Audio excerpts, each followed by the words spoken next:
ব্যবস্থা করা এবং রাস্তাঘাটের অবস্থা সবচাইতে নিরাপদ করা, মানুষ যাতে নির্বিঘ্নে নিরাপদে নিরাপত্তার সাথে চলাফেরা করতে পারে। কারণ আমরা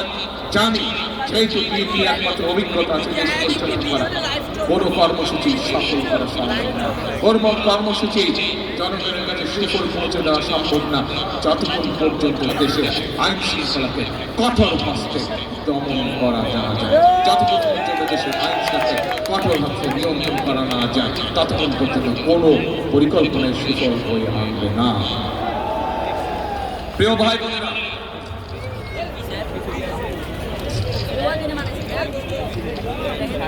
আমরা একটি পরিকল্পনা গ্রহণ করেছি। ঢাকা শহর সহ ঢাকা 13 অধিবাসীরা সহ গ্রামগঞ্জের মানুষ প্রায় প্রত্যেকেই একটি কষ্টে ভোগে, সেটি হচ্ছে জলাবদ্ধতার কারণে বর্ষার মৌসুমে কখনো কোথাও অতিরিক্ত পানিতে রাস্তাঘাট সবকিছু ভেসে যায়, কারণ আমাদের খাল বিল নদী নালাগুলো সব বন্ধ হয়ে গেছে এবং ঠিক একইভাবে এই এলাকার এই সমস্যাটি প্রকট হয়ে আছে। আজকে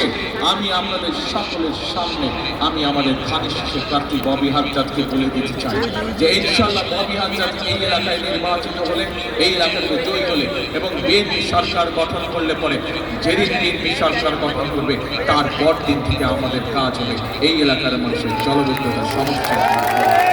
এবং যে যত বড় শক্তিশালী হোক না কেন সে যদি কোনো খাল বন্ধ করে মানুষের চলাচলের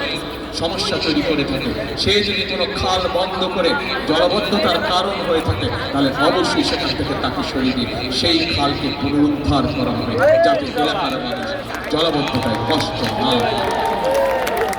এখন প্রিয় ভাই বোনেরা,